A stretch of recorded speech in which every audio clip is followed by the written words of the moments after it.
Welcome to FX Options University, recorded live at the International Securities Exchange, the world's largest equity options exchange. Join the industry's top trading professionals as they provide insight and strategies for trading in the currency markets using FX options. FX options are a low-risk alternative to hedging currency moves in any market condition. Okay, so over here, these were the absolute highs made back in December in the euro, all right? And you won't be able to say, I mean, we were bearish here, but there's no way we're going to say the euro is going to, collapse from those levels. But this is what I'm talking about with confidence. So with something like this, Stephen, let's say we are confident we have a shooting star confirming resistance. Our stop is over here. So let's say our stop is, let's say, 150, 150, and our target, we have no way of knowing, it's going to break under the target. Let's say our target is 148. So what kind of trade? We're just doing outright. And let's say we're predicting it's going to happen over 3 or 4 days. Would you just do a put on that, or because it's kind of limited on the downside, you do a bearish spread? Yeah, either or. That's a great point. You might buy a put. You could sell a credit call spread, depending on how what your risk tolerances are.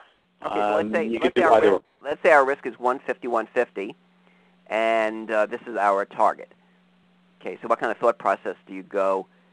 Saying, okay. So more than likely, I'm thinking about doing a put spread. I'm going to buy a put spread and try to capture most of that move there by buying the 152, selling maybe the 148 put. So that's a $4 width. Maybe you're buying it for $1.50 or something like that, maybe $2. So the risk reward is roughly even. Obviously, in this case, it would have been a great trade, an absolute perfect trade. The biggest problem with that trade, Steve, and I know you're going to touch on in a moment, is that you were so right, you're actually unhappy that you sold that other put. Right, and that's the question. Right, I'm going to get to that. But what makes you do a spread instead of an outright put at this selling it here? Is it because it's a limited target? Right, and because maybe, and I'm going to draw up, maybe instead of it breaking, you thought the market might actually continue to just not go down but not go up, and it's going to be neutral. The put spread, you probably wouldn't lose any money if it stays neutral. If you buy the put, more than likely you're going to lose money. So this is added insurance if the market stays neutral. Right, okay, yeah, because obviously with the put, you have, if you go outright put or call, you have time value working against you. And exactly. That's one way to, great. Okay, now let's, and you mentioned this, Stephen, so let's say we're over here, and let's say we're in the spread, and maybe we'll take some profits here, but there's no really bullish candlestick signals. We don't have a hammer. So we want to, the market breaks support. All right, so we're in the spread now. So what would we do? Just leg out of one side of the spread and let it ride? What you might do is you realize that, boy, the move's much bigger than you thought. You might actually buy back your short put spread somewhere in here. Because then you're saying, okay, well, I sold this put. It's actually up a little bit in value, but the one that I bought is up a lot. Right. And I think it might actually break the 146 or 145. Right. Well, why limit yourself? You try to buy back the put that you sold and try to gain a bigger profit by just having that single leg put on. Now, the risk is, of course, that it rallies back, but you're thinking that more than likely it's going to keep breaking down to these levels. You just basically want to be long a put, and you don't even want the put spread, so you would cover your short put. Does that make sense, Steve? Yeah, and one of the things, again, there's so many topics a little bit, we don't have time to get into, but one of my favorite Western signals is what I call change of polarity, where old support becomes resistance. So, we could take some profits here, I guess, on the spread. So we're locking in. We have, we take some profits in, so we have less risk less capital at risk. Then we can let the put ride, and if the market then closes above, I'd say 148.50, I'd want to be out of my long puts, and that indeed would have worked out well because old support became resistance. So, yep, great. Okay. Now, Josh is asking about a percent likelihood of a candle function working, and you should never use candles in isolation. All right. Don't trade on the information I'm giving you here. We're focusing only on candles. I'll talk about some resources later on that discusses, how to make candles as part of a trading system. But you could have a hammer.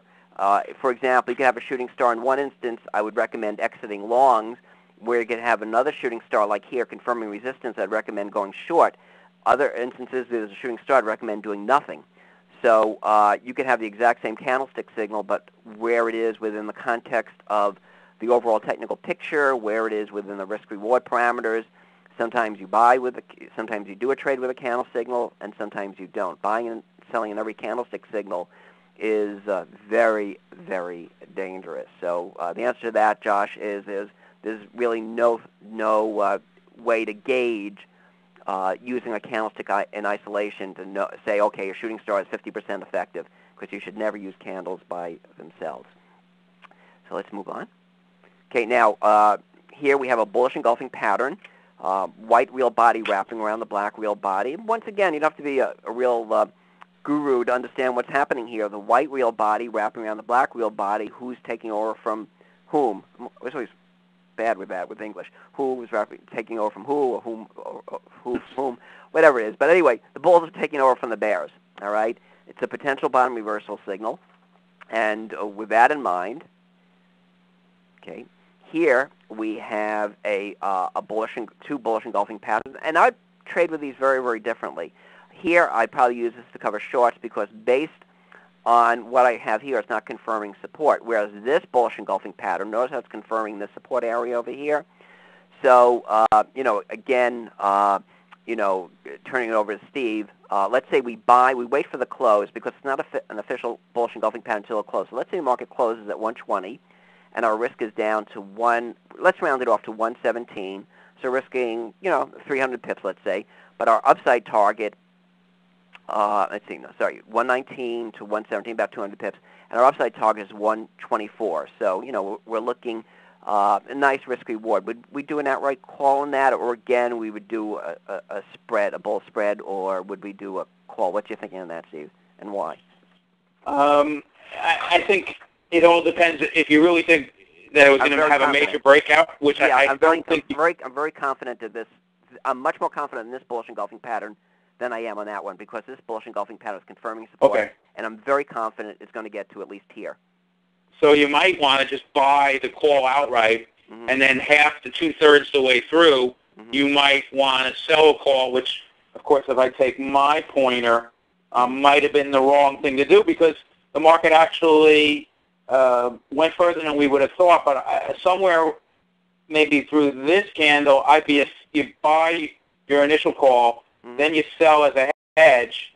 Not, of course, you don't know that the market's going to end up all the way up here. Right. You might sell a 124 call and buy a 119 or a 120 call, hoping, let's say it's a 120. You buy the 120, sell the 124 in a market rally, and in this case, you probably earn almost the whole width of that spread because the market runs all the way past your initial expectation and runs up to whatever that is, 127, 128. You bought the 120, 124, and it's a great trade.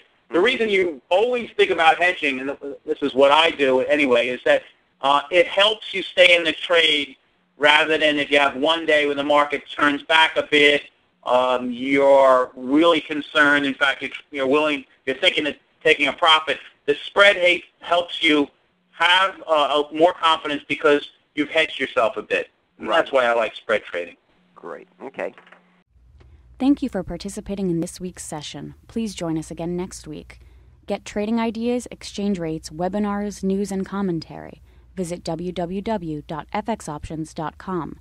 ISE FX options can be easily traded through all options-enabled brokerage accounts.